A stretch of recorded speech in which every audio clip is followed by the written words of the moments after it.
Bonsoir à tous et bienvenue dans Chaque Voix compte sur LCP Canal 8. Ravi de vous retrouver pour une heure de décryptage et de débat en direct de l'Assemblée nationale. Avec pour m'accompagner ce soir Fanny Guinochet, journaliste à France Info. Bonsoir ma chère Fanny. Bonsoir. Et Laurent Guimier est là. Bonsoir Laurent. Bonsoir Adeline. Tout le monde va bien ?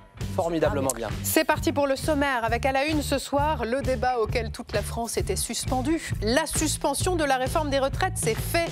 Les députés ont adopté il y a 2 heures l'article 45 bis du projet de budget de la Sécu qui suspend donc la réforme Borne. Nous allons décrypter ce vote ce soir avec le constitutionnaliste Benjamin Morel. Bonsoir Benjamin. Bonsoir. Elsa Mondin-Gava, journaliste parlementaire à LCP. Bonsoir Elsa. Bonsoir. Et Thomas Soulier, grand reporter politique au Parisien aujourd'hui en France. Bonsoir et merci à tous les trois d'être là ce soir. Fanny Guinochet, c'est évidemment votre chiffre du jour. Écoutez, c'est 300 millions d'euros pour l'année prochaine. C'est le coût de cette suspension de la réforme des retraites. On verra que ça coûte beaucoup plus cher après. L'année d'après, oui. À 20h05, quelle histoire avec Laurent Guimier. Aujourd'hui, il y a eu une suspension, mais il y a aussi eu une libération. Ah oui, bonne nouvelle. Boualem Sansal est libre. Son avion atterrit ce soir en Allemagne. C'est un grand moment de concorde nationale et un début de bisbille politique, et notamment pour savoir si Bruno Retailleau était le caillou dans la chaussure. Et nous attendons bien sûr à ce sujet les réactions des 3 députés qui seront avec nous dans la deuxième partie de Chaque Voix compte. Christine Pires-Beaune, députée socialiste du Puy-de-Dôme, Véronique Louvagier, députée LR de l'Orne, et Ludovic Mendès, député Ensemble pour la République de Moselle. On évoquera bien sûr avec eux également ce vote de la suspension de la réforme des retraites. Vous pouvez bien sûr flasher le QR code qui apparaît ici à l'écran pour nous poser des questions ou nous donner vos réactions. À 20h30, rendez-vous avec Bourbon Express, le journal de l'Assemblée nationale présenté ce soir par Marco Pommier. Voilà pour le menu du soir. Installez-vous confortablement. Chaque Voix compte, c'est parti.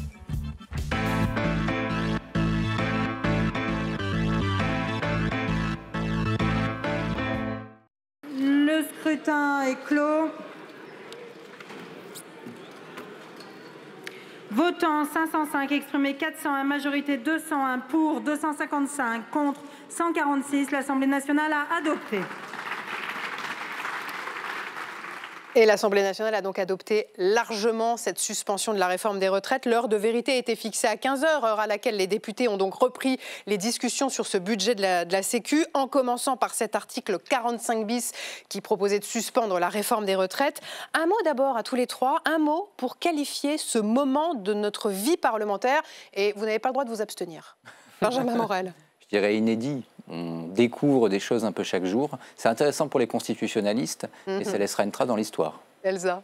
Moi, je dirais le mot d'atterrissage. C'est un mot qu'on entend beaucoup parmi les députés, mais pour dire qu'ils ne voient pas du tout cet atterrissage. On fait les étapes les unes après les autres, mais la fin de l'histoire, pour l'instant, elle reste très floue. Thomas Soulier. Moi, je dirais schizophrénique, parce que vous avez beaucoup de groupes qui ont voté à l'inverse de leurs convictions, les insoumis qui sont contre la réforme des retraites mais qui ne veulent pas la suspendre, ou les attalistes, les proches de Gabriel Attal, qui ont voté, sont abstenus en tout cas, sur la suspension alors qu'ils sont profondément pour cette réforme. Alors, si vous avez manqué les débats cet après-midi, en voici les temps forts avec Baptiste Gargui-Chartier.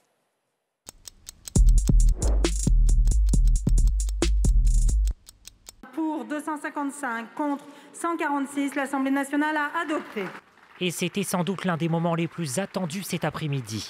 Suspension d'une réforme des retraites jugée impopulaire dans un hémicycle où, encore une fois, les divisions s'affichent en pleine lumière.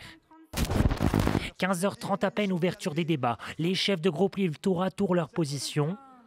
PS, Lyot et RN l'affirment, ils voteront pour. Nous allons voter pour suspendre, en attendant son abrogation, la réforme Borne, injuste socialement. Chez les Républicains comme chez Horizon, pas de suspension, répètent leurs députés, pour ne pas donner le sentiment d'un recul.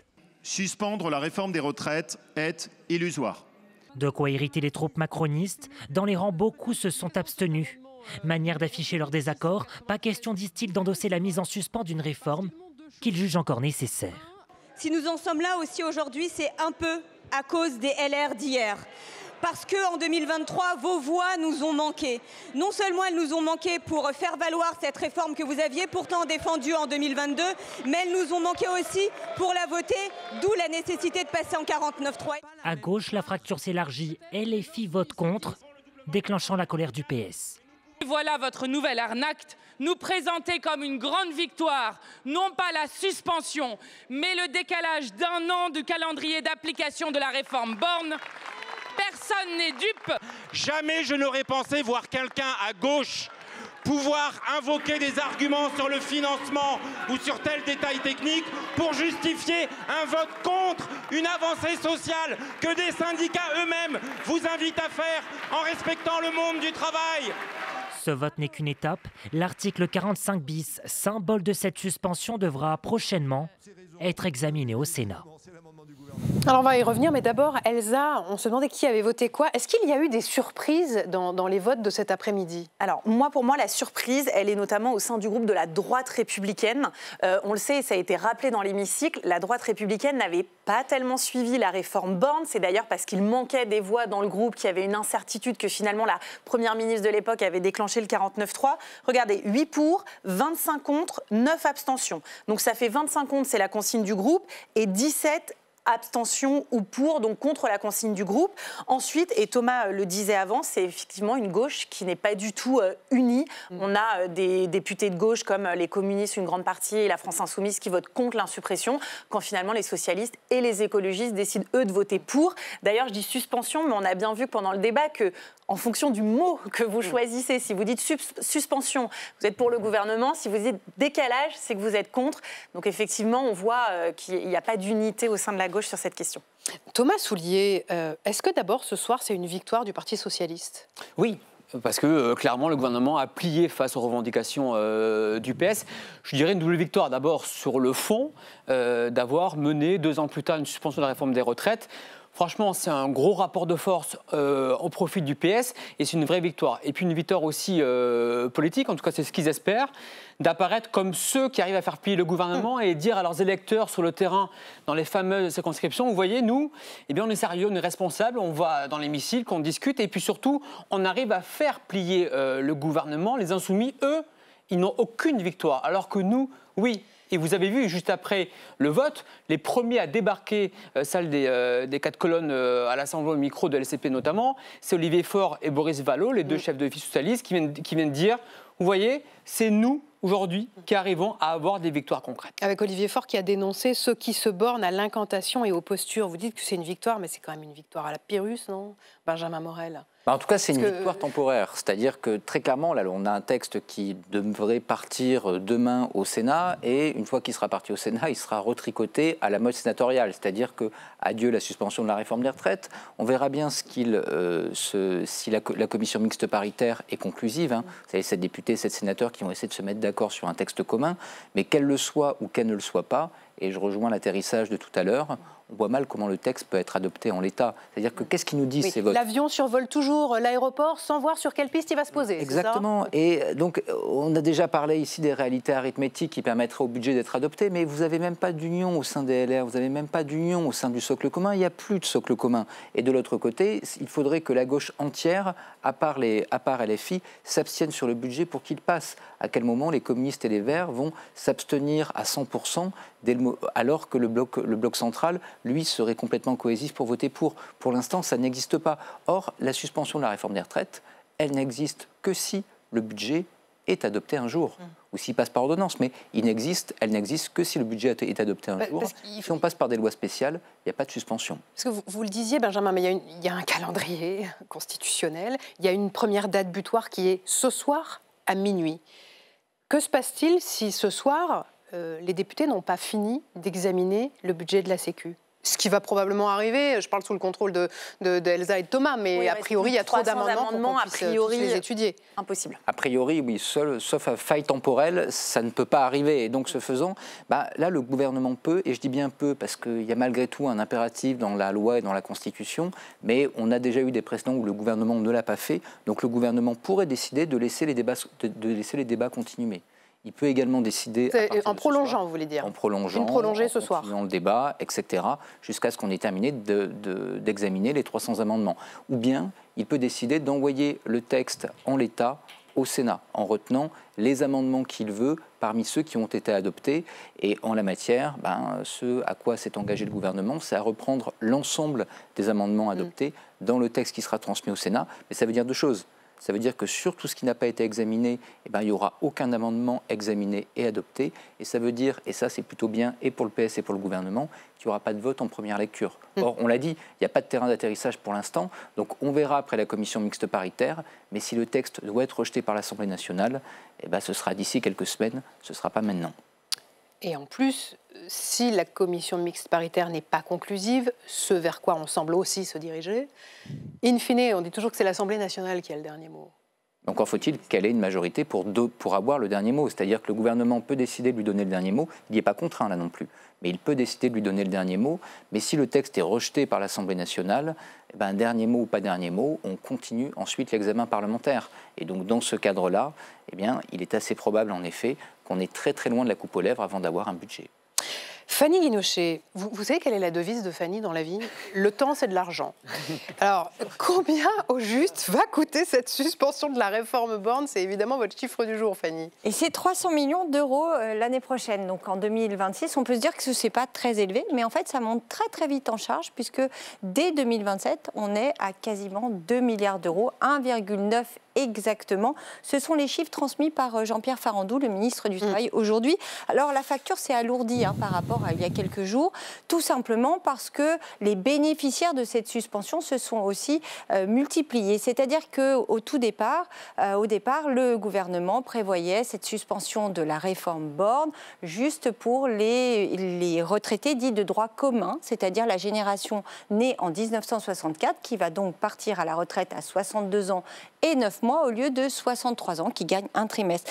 Mais dans un amendement déposé pas plus tard que ce matin, juste avant le vote, le gouvernement a élargi cette suspension à d'autres catégories, notamment les carrières longues. Ce sont ceux qui partent plus tôt déjà à la retraite parce qu'ils ont commencé plus jeunes, avant 20 ans. Ce sont 20% des retraités et ça représente 120 000 personnes par an. Et puis, le gouvernement a aussi, pour notamment donner des gages aux socialistes, ajouté ce qu'on appelle les carrières dites actives et super actives. Ce sont là aussi des gens qui partent plus tôt, mais parce qu'ils ont des métiers pénibles, des métiers dangereux, des fonctionnaires comme les pompiers, comme les militaires, comme une partie des infirmiers ou encore les contrôleurs aériens. Ils peuvent partir plus tôt et eux aussi vont gagner un trimestre. Et ça n'est pas terminé. Le gouvernement a aussi ajouté les personnes qui sont nées au premier trimestre 1965. Donc là, vous voyez, la liste, elle s'est allongée. Ah oui, vous nous avez fait le combien, vous nous avez fait le qui, vous allez nous faire le comment maintenant. Comment on finance cette suspension? Où est-ce qu'on va trouver cet argent? Eh bien, c'est un peu le flou, justement. C'est là où ça se complique parce que cette addition qui s'alourdit sans cesse, eh bien, pour compenser et trouver l'argent en face, ça n'est pas simple. Alors, le ministre du Travail, lui, met surtout en avant la hausse de la CSG sur les revenus du capital qui a été votée la semaine dernière à l'Assemblée nationale dans le projet de loi de finances de la sécurité sociale. Cette hausse sur les revenus du capital, ce sont les revenus comme de l'assurance vie.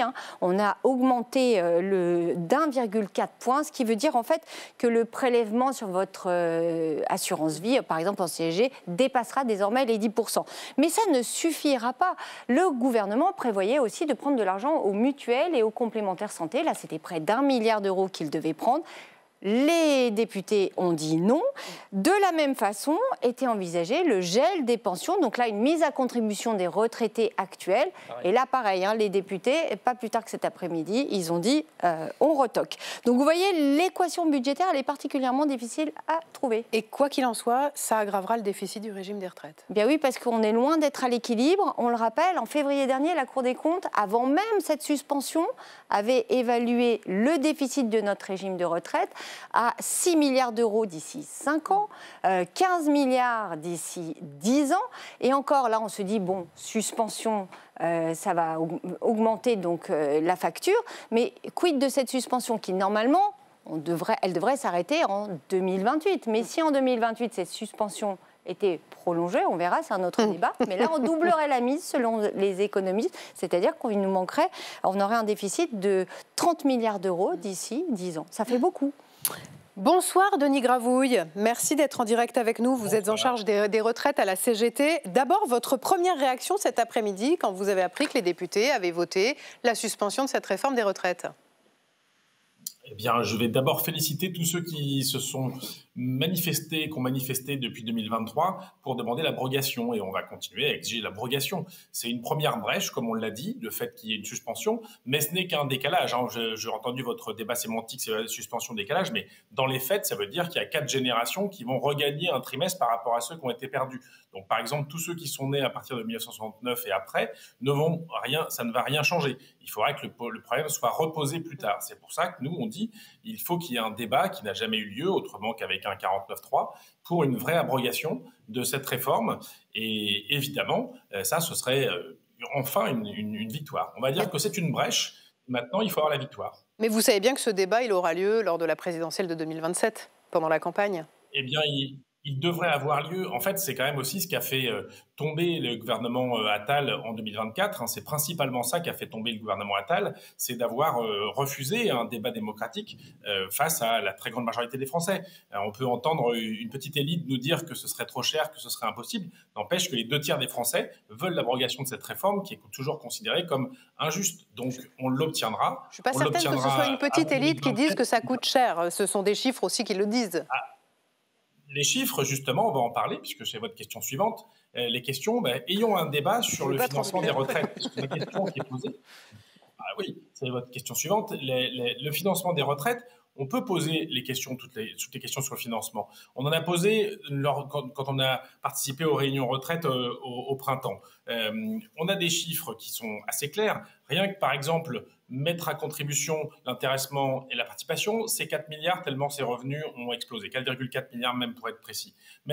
Faire en sorte qu'on atteigne l'égalité de salaire entre les femmes et les hommes, c'est, selon les études, entre 6 et 14 milliards. Donc, ayons une étude vraiment là-dessus. En plus, ce serait une question de justice. Augmentons les salaires plutôt que d'augmenter les dividendes, parce qu'on est dans un pays qui continue à être dans le record d'Europe des dividendes. Eh bien, faisons en sorte qu'on aura les éléments. Et puis, luttons contre le travail illégal, c'est, selon le gouvernement, entre 6 et 8 milliards. Donc, vous voyez que la question du financement de la suspension, du financement de l'abrogation et le financement de mettre à l'équilibre les régimes des retraites, c'est faisable. Ce sont les chiffres du Conseil d'orientation des retraites. Simplement, il faut qu'on ait un débat de société sur quelles recettes on a, plutôt que d'essayer d'amoindrir le système ou de le tuer à petit feu en prétendant qu'il n'est pas viable, alors que le système de retraite par répartition, ça fait 80 ans qu'il existe et il est parfaitement viable.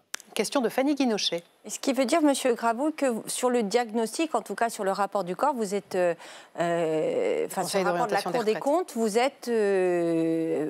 dites effectivement, il manque 15 milliards d'euros à horizon 2030. Parce que la question aussi, elle se posait sur le diagnostic. Parce que vous citez les travaux du conclave, mais la CGT n'était pas présente au conclave. C'est un syndicat qui n'a pas du tout participé aux discussions du conclave au printemps. Ah si, on a participé jusqu'au mois de mars, jusqu'à ce que François Bayrou, de janvier à mars, on y a participé jusqu'à ce que François Bayrou dise qu'on ne pouvait plus, qu'il y avait un totem et un tabou, contrairement à ce qu'il avait dit au départ, en disant qu'on ne toucherait pas l'âge de départ. Et donc c'est bien ça ce débat. Le débat qui est empêché, c'est est-ce qu'on peut avoir un débat sur le financement de l'abrogation? Et c'est ce qu'on reposera au nouveau ministre du Travail, M. Farandou, qui nous invite à discuter. On va venir avec des propositions. Donc cette question-là, oui, les chiffres du corps sont bons. C'est juste le diagnostic du président qui a remplacé le précédent, qui prétend que la seule solution, c'est encore d'aggraver l'âge de départ en retraite en le portant à 66 ans ou autre. Nous avons des solutions pour faire en sorte que la retraite, l'abrogation de la réforme se fasse et on peut le financer parce qu'il y a des moyens en partageant les richesses. C'est aussi simple que ça. C'est évidemment beaucoup plus difficile politiquement, mais c'est ce que souhaite la majorité des Français, je le redis. Denis Gravouille, la CGT annonce une nouvelle journée de manifestation et de grève. Ce sera le 2 décembre. Qu'allez-vous demander, qu'allez-vous écrire sur les banderoles des manifestants ? Eh bien, il y en a plusieurs, puisqu'il n'y a pas que la retraite dans le PLFSS. D'abord, on va continuer d'exiger l'abrogation de la réforme dans son entier. Et puis ensuite, dans le PLFSS, toutes les horreurs, comme ça avait été qualifié de budget des horreurs, n'ont pas entièrement disparu. Pour l'instant, à ce stade, on ne sait pas si toutes les allocations sont dégelées. Quand même d'imaginer qu'on allait supprimer la prime de Noël à des allocataires du RSA, même ceux qui n'ont pas d'enfants, c'est absolument inimaginable, alors qu'il y a quelques semaines, on est en train de discuter d'essayer de taxer quelques milliards aux 1800 Français les plus riches qui ne veulent pas participer à la même hauteur que les autres. Donc c'est bien ça qu'il faut regarder. Et évidemment, on a encore beaucoup de questions. On va voir ce qui va ressortir complètement du PLFSS. Mais le 2 décembre, on sera encore en plein dans le débat, comme vous le savez, sur ce plateau, jusqu'au 12 décembre pour le PLFSS et jusqu'au 23 pour le reste. Et donc, il faut encore peser pour qu'on fasse sortir tous les reculs qui existent, même si on a déjà coché quelques-uns. Elsa, le 2 décembre, le budget pourra encore bouger. Ce sera quoi la marge de manœuvre des députés ? Il y a de toute façon, comme le disait Benjamin, des navettes. Donc après, il va falloir repartir de la copie du Sénat. Et on sait que le Sénat, majoritairement à droite, ne va pas du tout valider ce qui a été adopté par l'Assemblée. Donc ensuite, il y a une commission mixte paritaire. Ça vaut pour les 2 budgets, budget de l'État et budget de la Sécurité sociale. Celui de la Sécurité sociale, ça vient un peu avant au niveau des délais. Et ensuite, comme Benjamin le disait, et c'est ça qui est très compliqué, c'est que les socialistes eux-mêmes se trouvent dans la situation où ils obtiennent des victoires, ils les revendiquent, mais toutes ces victoires-là, elles n'existent pas à la fin si une copie budgétaire n'est pas adoptée, soit par un vote, soit par ordonnance. Mais par ordonnance, ça voudrait dire accepter cette méthode des ordonnances. Moi, j'ai posé la question à plusieurs députés socialistes en leur disant « mais maintenant, c'est quoi la suite ?» Donc, ils font mine de dire « c'est le Sénat ». Oui, on a bien compris. Mais l'étape d'après, ils disent « chaque haie, l'une après l'autre, on n'en est pas là ». Et je lui dis « mais la suite, l'atterrissage, y penser toujours, n'en parler jamais », me dit Boris Vallaud. Parce qu'en fait, on voit bien que dès qu'on commence à dire « attention, si c'est ordonnance, c'est censure », oui, mais si c'est pas ordonnance, ça veut dire que vous le votez, le budget ? Ah non, on va pas voter le budget. D'accord, mais donc il passe pas. En fait, à chaque fois qu'on leur pose des questions, on a des tiroirs. Donc là, aujourd'hui, chez eux, l'élément de langage, c'était une victoire après l'autre. Mais d'ailleurs, Thomas Soulier, les sénateurs savent qu'il y aura ensuite une commission mixte paritaire. Est-ce qu'ils ont intérêt à s'aligner sur une position très ferme de on retoque tout, on fait notre propre budget si, in fine, comme on le disait tout à l'heure, l'Assemblée nationale aura le dernier mot. Donc, est-ce que les sénateurs n'ont pas intérêt, eux aussi, à aller vers un compromis, quitte à se pincer le nez ? Le Sénat a toujours été jaloux de l'Assemblée, en disant que tout se passe à l'Assemblée. Ne dites pas ça sur LCP, s'il vous plaît, Thomas. Je vous le dis, j'ai le droit maintenant. Je travaille ici il y a plus de 10 ans maintenant qu'il y a prescription. En se disant que tout se passe à l'Assemblée. En effet, le dernier mot, c'est à l'Assemblée. Vraiment, le rapport de force et le compromis se passent à l'Assemblée. Donc, jaloux de cela, ils vont... On verra, sûrement donner une copie assez dure du côté du Sénat. Gérard Larcher a dit dans Le Parisien qu'il voulait suspendre la suspension de la réforme des retraites, enlever beaucoup de taxes aux entreprises ou encore les plus riches. Donc là, la copie sera dure pour arriver justement en commission mixte paritaire en disant, voilà, le rapport de force, il est là. Nous, on a une copie dure, vous aussi, et maintenant, on essaie de se mettre d'accord. Je suis d'accord avec Benjamin, il n'y aura sûrement pas d'accord en commission mixte paritaire, enfin, en tout cas, on verra. Mais la suite va être très compliquée pour le gouvernement. En fait, c'est-à-dire qu'on est en voiture, on fonce dans le mur en klaxonnant. C'est-à-dire qu'on se dit, ça va être compliqué dans un mois, on ne sait pas comment ça va se passer. Pour l'instant, dans une forme de déni, on avance, comme le disait Elsa, et par et du côté de Sébastien Lecornu, du côté du PS, en sachant qu'à la fin, eh bien, on pourrait se prendre une grande haie dans le visage et qu'il pourrait y avoir un crash. On a beaucoup entendu ce mot de stabilité politique, y compris cet après-midi dans la bouche du ministre Jean-Pierre Farandou.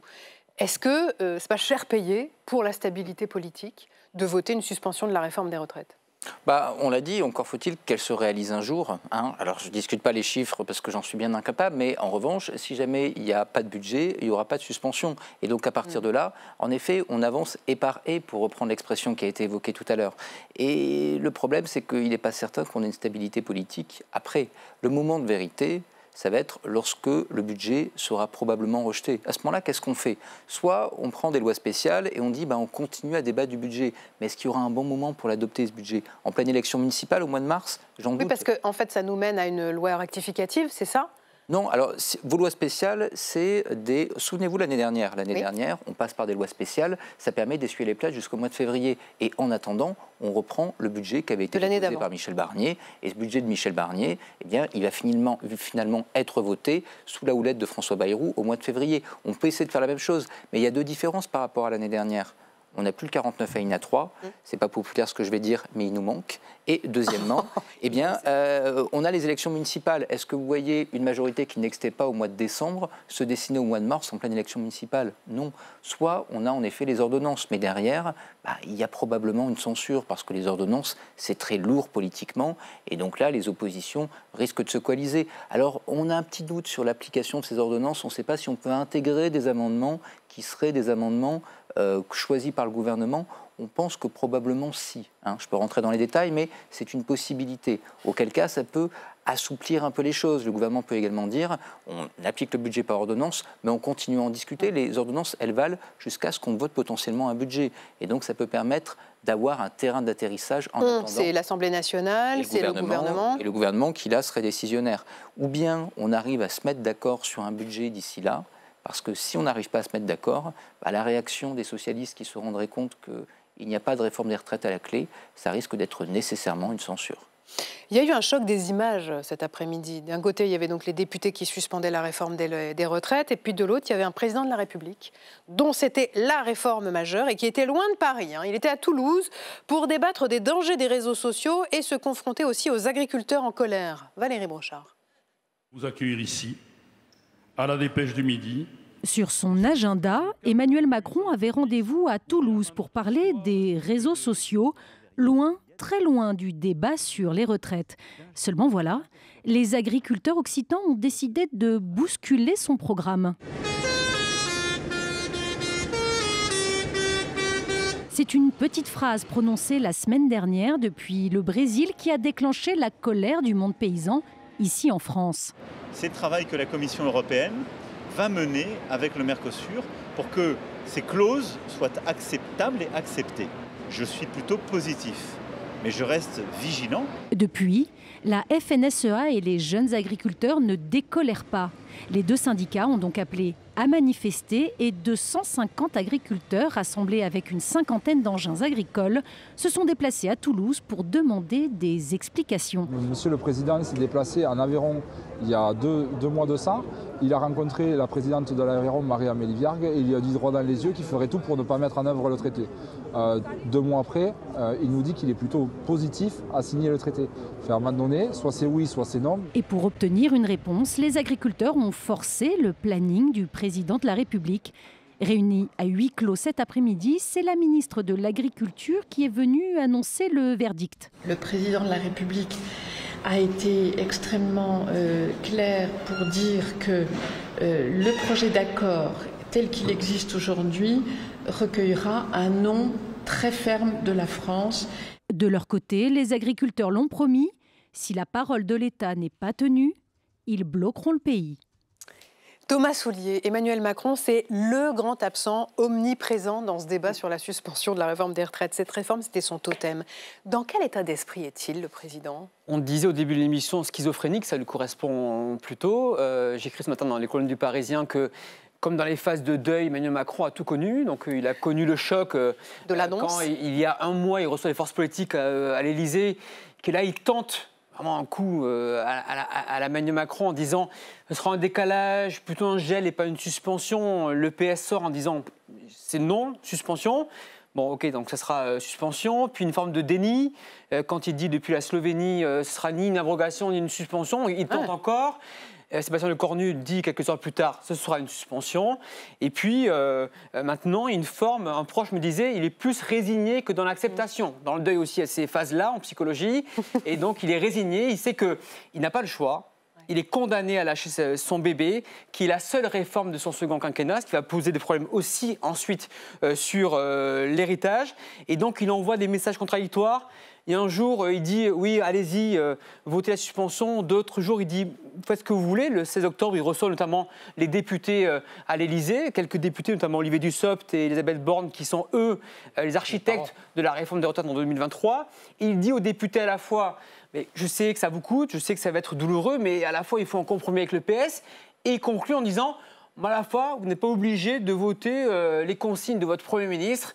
Donc, il y a une vraie schizophrénie, une vraie ambivalence chez lui. Il ne lâche pas le dossier, tout en appelant les siens le lâcher. On n'y comprend plus rien. Mais on peut voir les choses dans l'autre sens. Au final, il a laissé Sébastien Lecornu se salir les mains avec cette suspension et il n'en sera pas comptable. Oui, et puis on peut voir aussi, quand on regarde au sein du groupe Ensemble pour la République, la consigne, c'était donc de s'abstenir. 67 députés sur 92 ont suivi cette consigne. 3 ont même voté pour la suspension. 5 seulement ont voté contre, sachant que certains qui n'étaient pas à l'aise ont décidé de ne pas voter. Ça veut dire aussi qu'Emmanuel Macron, il peut dire aux députés ce qu'il veut. les députés maintenant savent que c'est plus avec lui que ça se fait, cette suspension de la réforme des retraites. Évidemment que personne ne l'a accepté de gaieté de cœur, mais en même temps, ils voient bien que la situation politique oblige à faire ce compromis, situation politique que beaucoup incombent à Emmanuel Macron aussi, qui, avec la dissolution, voulait une grande clarification et n'a pas obtenu ce qu'il a voulu. Donc on voit bien qu'Emmanuel Macron, il y a une petite partie des députés qui sont encore attachés à sa parole, mais il y en a beaucoup aussi qui s'en émancipent. Et ironie de l'histoire, demain, il y aura un grand retour à l'Assemblée, celui d'Elisabeth Borne, qui redevient députée demain. Donc elle arrive juste... Oui, il y avait un mois. Il y avait un mois, donc elle ne pouvait pas siéger. Donc elle n'a pas pu voter. On aurait aimé savoir ce qu'elle aurait voté aujourd'hui. Elle aurait voté quoi? Elle a dit publiquement qu'elle était pour la suspension. Et je pense qu'elle sera abstenue in fine, oui. Denis Gravouille, tiens, j'ai une dernière question pour vous. Cette lecture sur le rôle d'Emmanuel Macron, sur le fait que désormais le pouvoir est à l'Assemblée nationale, vous faites aussi cette lecture-là? Ce qui est sûr, c'est que Emmanuel Macron est complètement démonétisé avec ce qu'il a tenté depuis des mois et des mois. La réforme 2023, de le passer au 49.3 alors qu'on savait qu'il y avait une majorité à ce moment-là, et encore plus, on le sait, il y a eu un vote indicatif au mois de juin, le 5 juin, sur une résolution. On sait qu'il n'y a pas de majorité. Donc il y a un moment où il y a les questions d'économie, il y a les questions d'opposition politique et les positions des uns et des autres. Mais si on n'écoute pas la très grande majorité des Français sur des réformes aussi essentielles que la question des retraites, on a un problème démocratique et ça, c'est vraiment la grave erreur d'Emmanuel Macron à tous les niveaux. Benjamin Morel, quand on observait cet après-midi les débats à l'Assemblée nationale et même les réactions après le vote de 17h30, on se disait, en fait, elle n'est pas tripartite, cette Assemblée nationale, elle est éclatée façon puzzle. Quand on a assisté à des règlements de compte comme ceux qu'il y a eu cet après-midi entre le Parti socialiste et LFI, entre LR et Ensemble pour la République, on se dit, mais il n'y a plus de socle commun, il n'y a plus de nouveau Front populaire ce soir. Il n'y a plus de socle commun, il n'y a plus de nouveau Front populaire. On a, à part le bloc RN, il n'y a plus aucun groupe qui est réellement cohésif. Les concurrents se font interblocs, ce qui est logique parce que la porosité électorale, elle se fait au sein même des blocs. Et même les groupes politiques sont très divisés. C'est-à-dire que tout à l'heure, on a évoqué les votes des LR, les votes des macronistes. Même là, il y a des profondes divisions aujourd'hui qui se mettent en place tout bêtement parce que il n'y a plus de grands partis structurés capables de faire régner la discipline dans les rangs. Parce que vous n'avez pas... À part le RN. À part le RN, en effet, à part le Rassemblement national qui est cohésif. Leur allié ciotiste sont oui. contre, oui, donc ils sont complètement divisés. Il y a le RN et il y a les Insoumis. Et c'est tout le paradoxe, c'est-à-dire que les groupes les plus polarisés, eh bien, aujourd'hui, sont les plus disciplinés et donc arrivent à avoir une lecture commune. Pour le reste, ça donne le sentiment d'une 4e République qui revient. Et là, évidemment, les deux groupes qui peuvent dire « Regardez, c'est le bordel, nous incarnons la cohérence », RN et LFI, seront peut-être à terme les vainqueurs de cette séquence-là. On verra à la fin du budget. Mais là, ils sont aujourd'hui dans une position de contempteur qui peut être payante. Pour vous, Thomas Soulier, qui sont les gagnants et qui sont les perdants du jour? Le PS, aujourd'hui, il faut ne pas oublier que c'est leur combat et qu'ils sont arrivés à décrocher cela après de grandes victoires depuis quelques semaines maintenant. On parle beaucoup de la réforme des retraites parce que ça cristallise les débats et l'attention du grand public, mais sur la taxation des plus riches, etc., les macronistes, le camp présidentiel a énormément lâché à contre-cœur depuis des semaines. Moi, je dirais toutefois qu'il y a un perdant ce soir, c'est peut-être les Insoumis, contrairement à ce que dit Benjamin, parce qu'il y a une vraie incohérence entre ce qu'ils peuvent dire depuis des années aux Français et ce qu'ils ont voté aujourd'hui. Donc, ils n'ont pas voulu la suspension de la réforme des retraites. On peut comprendre, nous, journalistes politiques, ce qu'ils ont fait aujourd'hui, se détacher du PS, etc. Mais le Français qui regarde LCP ce soir se dit « Attendez, les Insoumis qui, depuis 2 ans, nous bassinent sur la réforme des retraites et en font vraiment la réforme des réformes, la mère des réformes. Aujourd'hui, ils ont une opportunité. Le premier vote à l'Assemblée depuis 2 ans sur la réforme des retraites. Ils ne saisissent pas l'opportunité. Ça peut leur coûter cher peut-être. On verra dans les études d'opinion. On va garder cette question pour Éric Coquerel qui sera tout à l'heure avec nous. Comme ça, voilà, je ferai dire ça à Thomas Soulier. D'accord ? Elsa. Et un dernier mot, c'est vrai que Benjamin Morel le disait, on a beaucoup parlé de cet abandon du 49 alinéa 3 qu'Amélie de Montchalin, la ministre, répète à longueur de temps, que c'est un changement de méthode, mais on voit bien que les députés sont complètement démunis sur la suite en disant ils ne le réclament pas, ils ne sont pas à dire ça nous manque, etc. Mais ils ne voient pas l'issue. 149.3 quand il n'y a pas de majorité. Certains disent, vous verrez qu'ils n'oseront pas le réclamer, mais que secrètement, même les... Ils en rêvent la nuit. C'est beaucoup plus clair, il y a un 49.3, il y a une motion de censure déposée derrière et le gouvernement tombe ou pas, mais cet enchaînement-là, au moins, on le connaît. Il faut faire très attention aux idées de Benjamin Morel, elles infusent. Elles infusent partout. Merci en tout cas à tous les trois d'avoir été là ce soir dans Chaque Voix compte. On va évidemment poursuivre cette discussion dans un instant avec nos 3 députés du soir. Mais avant cela, c'est Quelle histoire? Et c'est Laurent Guimier.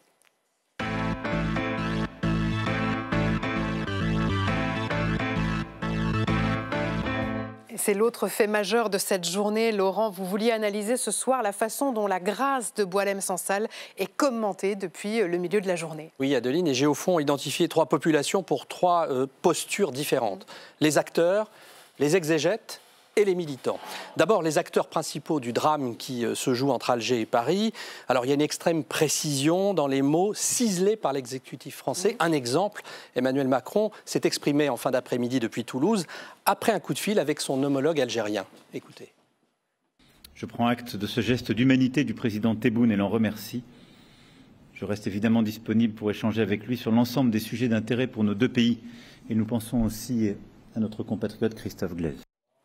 Vous l'entendez, et même d'ailleurs vous le voyez, hein, Adeline, pas question d'improviser dans cette séquence particulièrement sensible, puisqu'on était entre l'annonce de la grâce et la libération effective. Alors depuis, ça a bougé, puisque l'Élysée a fait savoir que le président s'était entretenu avec l'écrivain au téléphone, donc on pense que le plus dur est passé. C'est intéressant aussi ce soir, Laurent, de se pencher sur Bruno Retailleau, l'ancien ministre de l'Intérieur, qui a beaucoup parlé du cas de Boualem-Sansal quand il était place Beauvau. Oui, et la première réaction de M. Retailleau a été postée 2 heures après l'annonce de la libération de Boualem-Sansal. Vous voyez à l'écran, il dit notamment « c'est un immense soulagement et une très grande joie ».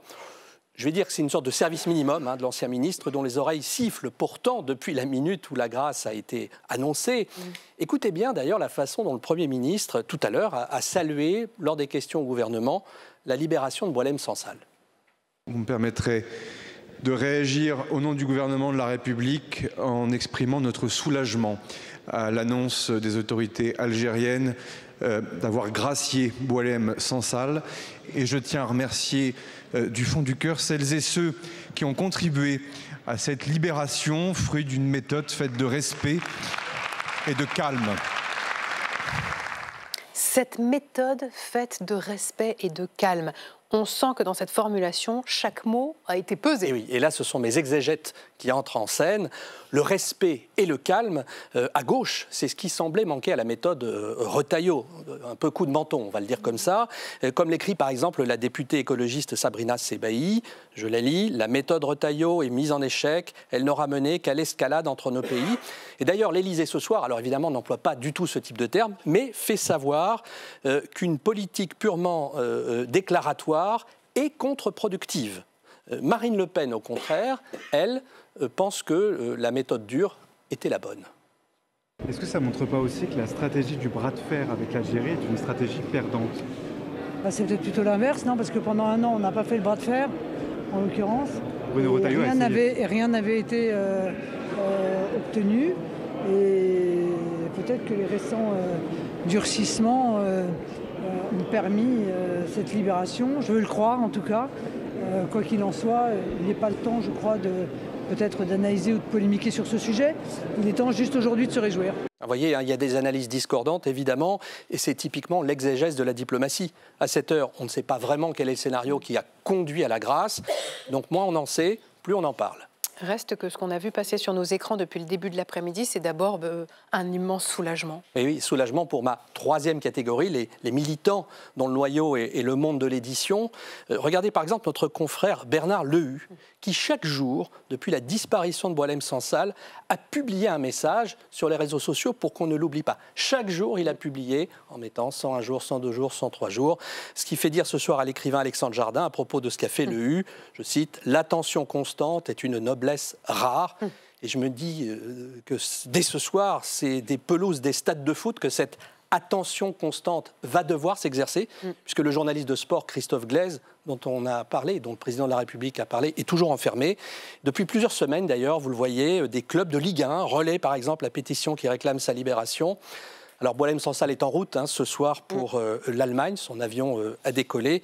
Espérons que Christophe Glaise l'imitera très prochainement. Merci Laurent. J'accueille sur le plateau de Chaque Voix Compte Christine Pires-Beaune, bonsoir. Vous êtes députée socialiste du Puy-de-Dôme. Véronique Louwagie, vous êtes députée LR de l'Orne, bonsoir. Et Ludovic Mendès, vous êtes député Ensemble pour la République de Moselle. Je voulais d'abord avoir votre réaction ce soir à la libération de Boualem Sansal. Une immense joie, un immense soulagement, une pensée pour lui, pour sa famille. Et puis peut-être se dire que finalement la diplomatie a enfin payé.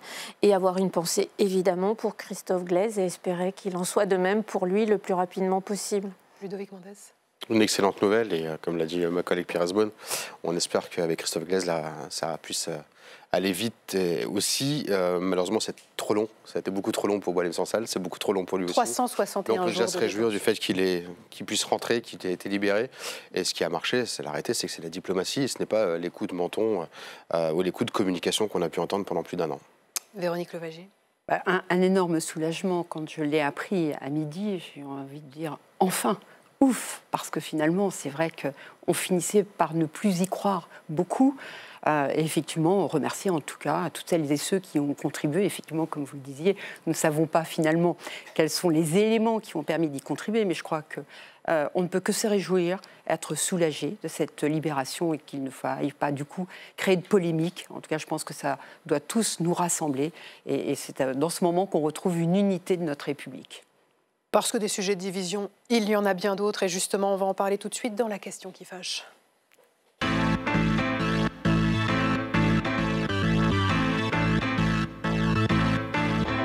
Les députés ont donc voté à 17h30 et largement la suspension de la réforme des retraites. C'était l'article 45 bis du projet de loi de finances de la sécurité sociale. Les débats se poursuivent ce soir sur ce budget de la Sécu, normalement jusqu'à minuit. Stéphanie Depierre, vous êtes en direct de la salle des 4 colonnes.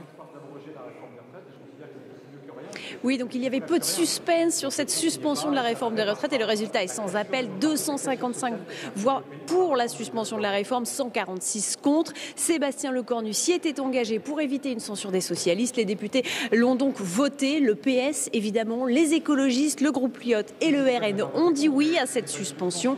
Les macronistes d'Ensemble pour la République attachés à la réforme Borne se sont abstenus pour ne pas torpiller le compromis entre le Premier ministre et le PS. Mais 5 députés EPR ont quand même dit non à la suspension. Le Modem aussi a choisi plutôt l'abstention. Dans le camp des contres, Horizon, le parti d'Édouard Philippe, l'UDR d'Éric Ciotti et la majeure partie à des Républicains, même si, il faut le souligner, 8 députés DR ont voté pour la suspension. À gauche, ce sont les communistes et les insoumis qui ont voté contre, estimant que c'est un simple décalage de la réforme. Un vote qui accentue les fractures. À la sortie, Olivier Faure, le premier secrétaire du Parti socialiste, a crié victoire et fustigé la décision des Insoumis. Jamais je n'aurais imaginé qu'un homme de gauche puisse appeler à voter contre un projet social et accepte de voter avec la droite la plus rétrograde. J'ai à mes côtés Éric Coquerel, bonsoir. Bonsoir. Vous êtes président de la Commission des Finances et député insoumis. Qu'est-ce que vous répondez aux accusations d'Olivier Faure? Je réponds que finalement le décalage est à M. Lecornu, qui était les conclaves à M. Bayrou, et à chaque fois avec les mêmes alliés pour produire une arnaque, c'est-à-dire le groupe socialiste. Rappelez-vous, pour M. Bayrou, il s'agissait de ne pas censurer M. Bayrou, il n'a pas été censuré, il a pu continuer à appliquer son budget et sa politique macroniste, et là c'est la même chose, il s'agit de laisser M. Lecornu appliquer un budget qui est un musée des horreurs sociales, qui reste totalement antisocial, sous prétexte d'un décalage uniquement de 3 mois, et surtout qui a fait pour la première fois voter l'Assemblée sur la retraite à 64 ans. C'est-à-dire cet article valide la retraite à 64 ans, ce que l'Assemblée n'avait jamais fait. Donc c'est pour ça que je parle d'arnaque. Mais il y a quand même des générations qui vont du coup partir un peu plus tôt que prévu à la retraite. Est-ce que ça ne va pas être un peu compliqué d'expliquer ça à vos électeurs, que vous avez voté contre la suspension alors que vous vous êtes battu depuis plusieurs années contre cette réforme des retraites? Oui, encore une fois, si vous continuez à parler de suspension, ils vont peut-être finir par vous croire, mais ce n'est pas une suspension, c'est un décalage de 3 mois. D'accord ? Et en échange de ce décalage de 3 mois, d'abord, il va y avoir des contreparties, parce que ça a été annoncé. Donc ça, soit ça sera sur les malades pour payer ce décalage, soit sur les assurés sociaux, soit sur les salariés, soit sur les retraités. Et en plus de ça, on va se retrouver dans une situation, encore une fois, c'est pas anodin, où l'Assemblée, cette fois-ci, a voté la retraite de 64 ans majoritaire. Bon, donc je trouve qu'entre le gain très relatif et le coût de cet amendement, de cet article arnaque, Et malheureusement, le coup l'emporte nettement plus. Et je regrette une fois de plus que les socialistes aient trempé dans cette compromission. Merci beaucoup. Merci Stéphanie et merci à Éric Coquerel d'avoir été avec nous en direct dans Chaque Voix Compte. Christine Pires-Beaune, c'est quand même une victoire ce soir pour le Parti socialiste ? Oui, enfin, ce n'est pas une victoire pour le Parti socialiste. Je crois que c'est une victoire pour ceux qui attendaient cette suspension, parce que mon collègue Coquerel oublie quelque chose, c'est que la réforme, elle s'applique. Elle s'applique, elle n'a pas la réforme Borne, elle s'applique. Il y a des gens qui ont déjà pris 3 mois, 6 mois de plus. Donc, pour tous ceux, et ils sont nombreux, moi j'ai demandé... Elle arrête de s'appliquer à partir du moment où la réforme elle s'arrête jusqu'au 1er janvier 2018, les choses sont claires. 28, pardon. Si en plus on se perd dans les années... Ça concerne, en Auvergne, les chiffres INSEE, ça concerne plus de 18 000 personnes nées en 64, plus de 18 000 personnes nées en 65. Mais qu'est-ce que vous répondez à Éric Coquerel qui vous traite d'arnaqueur ce soir ? Eh bien, je pense qu'il est vraiment de mauvaise foi et je ne comprends pas cette gauche qui a milité pour l'abrogation et qui aujourd'hui, parce qu'il n'y a pas d'abrogation, mais il y a une suspension qui concerne des millions de personnes. Si jusqu'au 1er janvier 2028, ça représente des millions de personnes, ça ne signifie que c'est la fin de l'histoire. On a une campagne présidentielle en 2027. On verra ce que disent les candidats en 2027. En tout cas, aujourd'hui, je considère, oui, que c'est encore une fois une victoire pour les syndicats, pour les millions de personnes qui se sont mobilisées et pour ceux qui vont pouvoir en bénéficier. Ludovic Mondès, ça a été difficile de faire ce pas vers le Parti socialiste ? Oui et non. Oui, parce que c'est une réforme qu'on a défendue, qui n'était pas facile à défendre, qui n'était pas simple, parce qu'en plus, je rappelle qu'on avait une réforme à la base systémique qui a été abandonnée par Édouard Philippe sous l'autel du Covid, et on a fait une réforme paramétrique qu'on appelait la réforme Borne, qui pour beaucoup d'entre nous, il y avait du salé, mais il manquait un peu de sucré pour accompagner surtout les femmes, les personnes seules ou les personnes qui ont commencé très tôt. Je prends le cas de mes parents, ma mère qui a arrêté de travailler par exemple un certain temps pour s'occuper de sa maman ou de mon frère en situation de handicap, ça a un impact.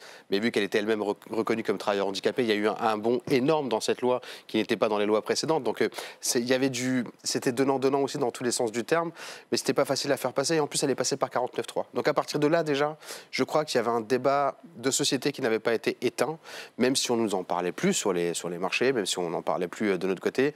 Les Français l'avaient peut-être digéré, mais malgré tout, il y avait quand même ça qui restait en suspens et ça fait partie du compromis. Et le compromis, c'est pas la compromission, la preuve, on s'est abstenu, ça n'a pas été facile pour l'ensemble du groupe. Il y a des collègues qui avaient annoncé dès lundi soir qu'ils voteraient contre. Il y en a eu 5 qui ont voté contre, 3 qui ont voté pour, et la grande majorité du groupe s'est abstenue. Mais justement, est-ce que le vrai pas vers le Parti socialiste n'aurait pas été de voter pour au lieu de s'abstenir ? Non, parce qu'en fait, nous, on n'a pas d'accord avec le Parti socialiste. Il n'y a pas eu d'accord parlementaire. Il y a un accord avec le gouvernement. Le gouvernement nous dit on propose ça, on soutient le gouvernement, on s'abstient. C'est-à-dire qu'on ne va pas à l'encontre du gouvernement et en même temps, on ne peut pas valider le fait de revenir en arrière sur quelque chose qui nous appartenait, parce que c'est une réforme de retraite qu'on a défendue quand même, qui a été portée par un Premier ministre de notre camp. L'arrêté, c'est qu'on doit trouver des solutions pour le compromis. Si on avait dû se retrouver autour d'une table, tous ensemble, en disant, nous, les parlementaires, voilà ce que nous proposons comme ligne pour le budget au niveau du projet de loi de finances. Ça s'appelle une commission des affaires sociales. Non, ça s'appelle pas... Non, ça aurait dû être fait avant que le gouvernement soit nommé. C'est ce qui avait été proposé par notre parti, par le président Gabriel Attal et par moi depuis la nomination de M. Barnier l'année dernière. Mais l'arrêté, c'est qu'on n'a jamais réussi à avoir ce débat-là. Et là, on aurait pu dire, on fait un choix tous ensemble, là, on vote pour. On vote pour parce que c'est notre choix et qu'on a trouvé le compromis chacun de notre côté. Là, le compromis a été fait avec le gouvernement. Je crois que pour le Parti socialiste, c'est pas toujours très simple non plus, dans certains débats, de trouver des accords. On peut parler de la taxe Zuckman ou d'autres thématiques. Moi, ce qui me paraît un peu étonnant, c'est que le PC se soit soumis aux Insoumis et à la CGT, alors qu'eux-mêmes étaient sous cette ligne de il faut trouver la première des victoires pour montrer que la gauche est encore capable de... En fait, ils sont en train d'abandonner à la France insoumise un espèce de combat démocratique et ça pose problème. Heureusement qu'on a encore la capacité de pouvoir avancer tous ensemble. Et dans la situation actuelle de l'Assemblée nationale, si on ne veut pas une passation de pouvoir avec le Rassemblement national, il faut qu'on aille au compromis. L'arrêté, c'est que le compromis, ça fait pas toujours du bien. Parfois, ça fait du mal de lâcher, mais chacun lâche de son côté. Vous n'avez pas voulu lâcher, Véronique Louwagie, chez les LR. Vous avez voté contre. C'était trop cher payé pour la stabilité politique ? crois que nous sommes très attachés à la pérennité de notre modèle social. Ça, je crois que c'est quelque chose d'important et de fort. Et cette pérennité de notre modèle social ne peut se maintenir, doit forcément, oui, s'améliorer, mais ne peut se maintenir qu'avec un équilibre financier. Et nous ne pouvons pas parler ou renoncer à des dispositifs qui ont été votés sans aborder la question financière, la question budgétaire, parce qu'il y a le défi démographique qui est devant nous. Je vais juste rappeler qu'en 1970, c'était 4 actifs pour un retraité. Aujourd'hui, c'est 1,7 actifs pour un retraité. Vous vous rendez compte de l'évolution? Et 2040-2045, ce sera 1,45 actifs pour un retraité. Donc nous avons un déséquilibre budgétaire. Ce déséquilibre budgétaire il doit être comblé. Il nous faut trouver des solutions. Il appartient aux parlementaires que nous sommes de trouver des solutions. Une solution qui a été proposée, c'était effectivement de réévaluer, remettre en cause l'âge légal de départ à la retraite à 64 ans, parce qu'effectivement, moi je pense qu'il nous faut travailler plus. Et remettre en cause cette réforme de retraite, je trouve qu'aujourd'hui, nous avons mis en danger la confiance des générations futures, des jeunes générations futures dans les retraites. Déjà que quand il y a des sondages, un grand nombre de personnes, de jeunes, nous disent qu'ils pensent ne pas avoir de retraite. Mais vous écoutez les sondages ? Non, je n'écoute pas les sondages, mais j'écoute les citoyens. Parce que 2 tiers des Français étaient contre la réforme des retraites. Oui, mais nous sommes dans une démocratie. Et une démocratie solide, c'est aussi prendre des décisions quelquefois difficiles, des décisions qui ne sont pas forcément populaires. Mais je crois que l'essentiel, c'est de savoir si on veut conserver, pérenniser notre modèle social. Et ça, je crois que c'est très important. Il y a des améliorations qui doivent cet après-midi. Est-ce que vous n'avez pas regretté d'avoir été aux abonnés absents en 2023 sur cette réforme des retraites, parce que s'il y avait eu les votes de la droite qui aujourd'hui dit on est très attaché à l'équilibre, vous avez rappelé les chiffres démographiques, ils étaient les mêmes il y a 2 ans, mais ce qui a manqué au gouvernement, c'était les voix de la droite. C'est pour ça que Prisca Thévenot l'a dit cet après-midi à l'Assemblée lors de sa prise de parole, elle a dit les voix LR nous ont manqué en 2023. Pour le coup, il n'y a pas ce regret-là quand même. Pour le coup, nous ne savons pas quelles sont les voix qui ont manqué, puisqu'il n'y a pas eu de vote. Ce que je voudrais dire, puisqu'il y a eu le 49.3 qui a été déclenché par la première... C'est parce qu'Elisabeth Borne savait, ou en tout cas avait fait le calcul, au demeurant, qu'il n'y avait pas les votes de la droite. Et certains LR ont voté la censure juste dans la foulée. Juste rappeler que chez nous, effectivement, il y a des divergences de points de vue qui d'ailleurs se sont retrouvées exprimées cet après-midi, puisque ça n'est pas l'ensemble des députés qui 8 députés droite républicaine ont voté pour, 9 se sont abstenus. Voilà, donc voilà, nous avons cette liberté de vote. Chaque député vote en son âme et conscience. Ça n'aurait pas été mieux de savoir faire un bloc ?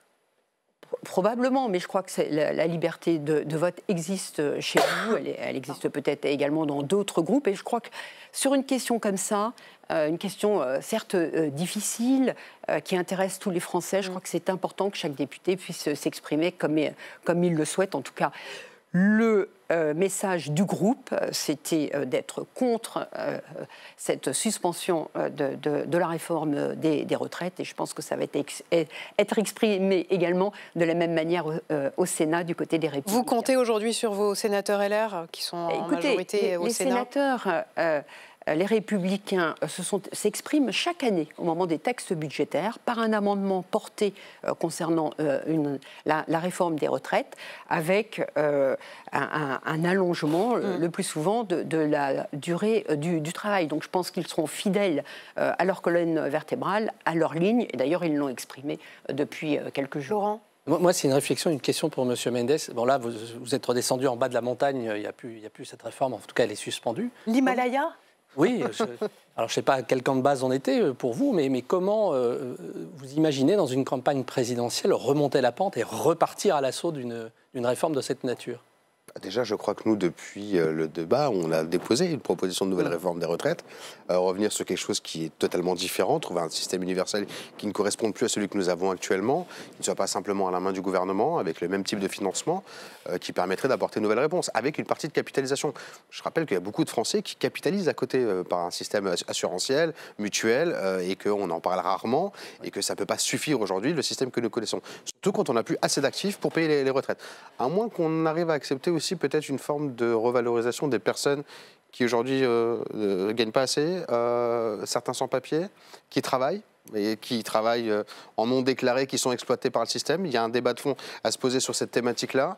Et la réalité, c'est qu'aujourd'hui, si on n'augmente pas non plus le salaire des femmes à compétences égales, on arrivera toujours dans les mêmes difficultés. Mais tout ça, c'est des propositions que nous avons faites. Je rappelle qu'en 2017, on est arrivé avec une réforme totalement différente, qui était celle à point. Malheureusement, elle a été tuée dans l'œuf. Je pense que c'est le plus gros des défauts du premier mandat.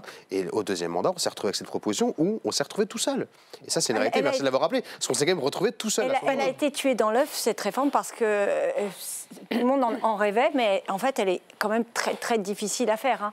On s'est rendu compte, il y avait un haut commissaire, alors c'était Jean-Paul Delevoye, qui n'était peut-être pas la personne idoine, mais quand même, tous les spécialistes de la retraite vous expliquent que c'est quand même pas si facile de faire une transition. On a 40 Même Philippe Aghion le dit, le prix Nobel d'économie. On a 40, et ça c'est très factuel, je ne fais pas de politique, mais il y a 40 régimes de retraite aujourd'hui. Les basculer en un, voire 2 ou 3 régimes, si on met les fonctionnaires, les régimes de droit commun, les régimes spéciaux, c'est très très compliqué avec comment transformer aussi cette valeur d'un point en euros.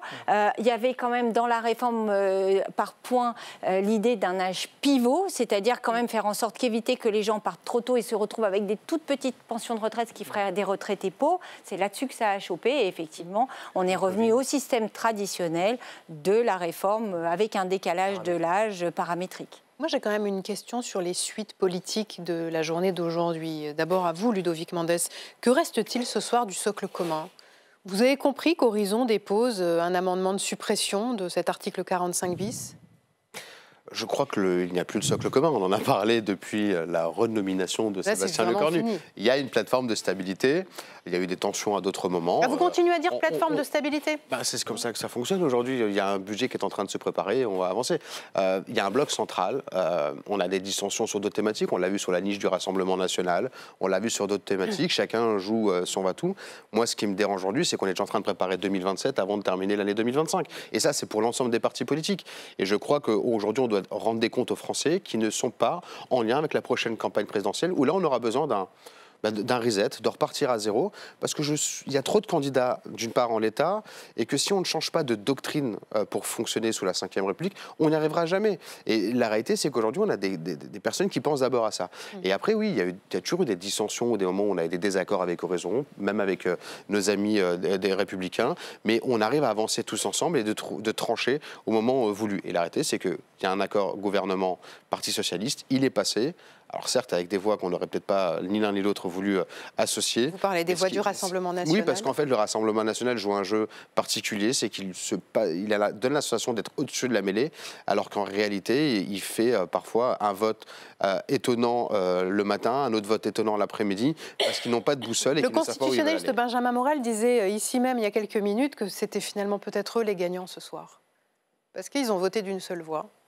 Non, aujourd'hui, qu'on soit honnête, je pense que le RN est en train de surfer sur notre propre crise politique, parce qu'aujourd'hui, ils n'ont rien à proposer. Quand on regarde dans le fond, ils ne font que réchauffer des vieux plats, ils ne proposent rien de particulier, ils donnent la sensation d'être au-dessus de la mêlée, mais la réalité, c'est que quand on gratte correctement les propositions du Parti Rassemblement National, c'est vide. Et en fait, ils se servent d'un peu de chacun d'entre nous pour faire croire qu'ils ont un projet. Mais ils ne seront pas les grands gagnants, et vous savez pourquoi ? Parce que personne ne sait où ils habitent, et qu'aujourd'hui, la seule chose qui fait qu'ils donne la sensation d'être gagnants, c'est qu'ils n'ont jamais gouverné. Mais on verra en montrant aux Français, par tous les votes qu'ils ont eus, qu'ils ne sont pas responsables. Christine Pires-Beaune. Et le nouveau Front populaire, alors, il n'existe plus comme le socle commun, il est parti avec l'eau du bain ? Il n'existe plus depuis un petit moment, si on veut être honnête. Mais là, il y a des municipales qui arrivent. Qu'est-ce qui va se passer dans les alliances avec LFI ? Je crois que les municipales, d'ailleurs, il y a des accords qui sont déjà passés, donc ça sera effectivement, vous n'aurez pas un accord national qui viendra se plaquer sur toutes les élections municipales. Ça, c'est, à mon avis, utopique. Par contre, il y a déjà des accords municipaux qui se sont passés dans certaines grandes villes, dans d'autres villes un peu moins grandes, mais J'ai envie de vous dire, je rejoins Ludovic Mendes quand il dit, en fait, on a déjà enjambé ce qui se passe et on est déjà dans les présidentielles. Et l'analyse du vote des Insoumis, je pense qu'elle doit se faire à l'aune de ces élections présidentielles, c'est-à-dire que les Insoumis et le Rassemblement national notamment, eux, ce qu'ils veulent, c'est une dissolution, c'est une destitution, c'est retourner aux urnes tout de suite, parce qu'ils espèrent être au pouvoir demain. Or 2027, c'est dans 18 mois, c'est pas demain. Et donc, nous, on pense d'abord aux Français. Et quand vous dites il y a un seul gagnant, le RN, je crois que les gagnants ce soir, ce sont d'abord les Français qui vont bénéficier de cette réforme. Je ne le dis pas, je vous relayais les propos de cette suspension. De Benjamin Morel. Merci à tous les trois. Vous restez là parce que tout de suite, c'est Bourbon Express. C'est le journal de l'Assemblée nationale présenté par Marco Pommier.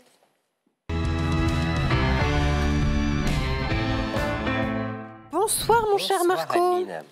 On commence ce Bourbon Express avec une visite hautement symbolique à l'Assemblée. Oui, la visite de celui qu'on désigne désormais dans les communiqués officiels comme le président de l'État de Palestine. Après l'Élysée, hier, Mahmoud Abbas était aujourd'hui à l'Assemblée nationale, reçu à la mi-journée par Yael Braun-Pivet, accueilli par la garde républicaine dans une cour d'honneur verrouillée de partout, question de sécurité. Une visite très politique, 2 mois après la reconnaissance officielle par la France d'un État de Palestine. Marco, on commémore demain les 10 ans des attentats à Paris. Il en a été question dans l'hémicycle aussi cet après-midi. Oui, 10 ans après, l'Assemblée se souvient. Cet après-midi, pendant la séance de questions au gouvernement, sous les yeux de François Hollande d'ailleurs, salué à plusieurs reprises, 3 députés ont interpellé le gouvernement sur cette nuit d'horreur. Nous n'oublierons jamais les 130 victimes, les 70 enfants orphelins, les centaines de blessés pour toujours. Nous avons aussi le devoir de ne jamais oublier celles et ceux qui ont tout fait pour les sauver, souvent au péril de leur propre vie. Honneur à eux tous.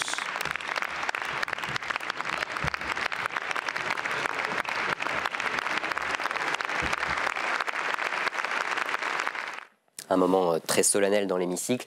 Et cette menace terroriste, elle a évolué, elle a changé de visage ces 10 dernières années avec des profils radicalisés de plus en plus jeunes. Depuis 2023, sur la quarantaine de personnes impliquées dans des projets d'attentats, 2 sur 3 avaient moins de 21 ans. Mais le ministre de l'Intérieur s'est voulu rassurant. Depuis, nous avons tiré évidemment toutes les conséquences de cette tuerie, toutes les conséquences en termes de renseignement, mais surtout aussi également, et c'est ce que vous citez, en termes de primo-intervention. Et depuis, il y a un schéma national d'intervention. Les effectifs primo-intervenants sont équipés, armés, en capacité de faire face à un événement de la sorte s'il venait à se reproduire. Nous sommes mieux armés et nous avons réduit la menace. Merci. Voilà, ambiance de concorde dans l'Assemblée nationale avec une ambiance assez grave. Mais 1 heure plus tard, les débats sont montés dans les aigus, si l'on peut dire, à l'Assemblée nationale avec un gros coup de gueule de Yael Braun-Pivet. Oui, en plein débat sur la suspension de la réforme des retraites. Vous en avez parlé dans cette émission. Le député Géraud Verny du groupe UDR s'en est pris à Sandrine Rousseau qui venait de prendre la parole. Écoutez la raison. Madame Rousseau, est-ce que vous pourriez éviter d'hurler quand vous prenez la parole? Vous nous cassez les oreilles. Ou à défaut, est-ce que vous pourriez baisser le micro? Ça, c'est pas acceptable. Je vous rappelle à l'ordre immédiatement. Et votre appel au règlement est terminé. Vous avez un rappel à l'ordre. C'est insupportable. C'est honteux. C'est honteux. Vous vous rendez pas compte? Je ne tolérerai aucune attaque sexiste dans cet hémicycle. C'est fini. C'est fini. Voilà, une partie de l'Assemblée s'est levée pour applaudir la colère de Yael Braun-Pivet. Je voulais vous faire réagir tous les trois. On est dans une émission qui s'appelle Chaque voix compte, quelles que soient ses octaves. Ce qui s'est passé cet après-midi autour de Sandrine Rousseau, qu'est-ce que vous en dites, Christine Pires-Beaune? Moi, je pense que la présidente a eu raison de réagir aussi fortement, que M. Verny n'aurait certainement pas eu la même réaction face à un député homme qui aurait parlé aussi fort. C'est du sexisme. Donc, oui. Vous aussi, Ludovic Mendes, vous partagez cette indignation, je vous ai vu réagir. Non, mais c'est juste qu'en plus, on en parlait, mais il est coutumier du fait. Et on n'est pas étonné. La réalité, c'est qu'aujourd'hui, on n'a pas les mêmes débats quand c'est un homme qui prend la parole. Quand la présidente, et je crois que ça a surpris tout le monde, la réaction de la présidente à ce moment-là, mais elle a eu totalement raison. Et puis, il a été indigne de faire en plus un rappel au règlement à ce moment-là, sur un sujet aussi complexe que celui que nous avions, de faire un rappel au règlement, juste parce que la personne criait trop fort. Mais quand ce sont ses collègues d'extrême droite qui font la même chose, qui tiennent des propos plus que racistes parfois, parce qu'on les voit dans les comptes rendus, mais qu'on ne peut pas intervenir à ce moment-là, il n'y a personne pour dire quoi que ce soit. Et même, je vois qu'Éric Ciotti n'est pas très à l'aise avec ce qui vient de se passer. La réalité, c'est qu'aujourd'hui, on a des hommes qui se comportent comme des animaux et qu'il va falloir remettre un peu... Quand on est une femme à l'Assemblée nationale et qu'on doit prendre la parole, Véronique Louwagie, on fait attention justement à pas monter dans les aigus, on surveille ça, c'est une pression que vous ressentez, vous ? Non, je ne dirais pas que c'est une pression, mais c'est vrai que la femme, il faut, je pense qu'elle fasse plus attention, parce que très vite, on peut être caricaturé comme une poissonnière, c'est ce qu'on peut entendre. Et je pense qu'il faut que l'on soit très vigilant, mais au demeurant, il faut combattre tous les actes qui interviennent au titre du sexisme. Et en tout cas, moi, je l'entends de temps en temps de la part des citoyens qui m'interpellent sur ce qui se passe à l'Assemblée nationale et qui me disent « Mais pourquoi la présidente de l'Assemblée nationale, pourquoi le président ne met pas un petit peu d'ordre, je dirais, en séance ?» Et ça, je l'entends régulièrement, donc effectivement... Là, elle a mis de l'ordre, là. Oui, mais je crois qu'à un moment donné, quand vous avez de l'exaspération, on peut le comprendre. Très fort, et personne ne s'est levé pour lui faire un rappel au règlement. Et c'était la même situation. En tout cas, Jérôme Verny, il a eu droit à un rappel à l'ordre, hein, c'est ça ? Un rappel à l'ordre, effectivement, un rappel à l'ordre. En fait, c'est le premier niveau de sanction contre les députés. Dans le règlement de l'Assemblée, il y a 4 niveaux de sanctions en tout. Vous les voyez d'ailleurs s'afficher sur votre écran. C'est le plus soft, on va dire, le rappel à l'ordre. C'est le plus soft. Alors parfois, ça entraîne un quart, voire la moitié de l'indemnité parlementaire. Le retrait de cette indemnité pour la moitié ou un quart. Ça peut même aller jusqu'à l'exclusion temporaire. C'est le plus haut niveau de sanction. Aujourd'hui, ce n'était pas le cas. On était sur un simple rappel à l'ordre. Merci Marco.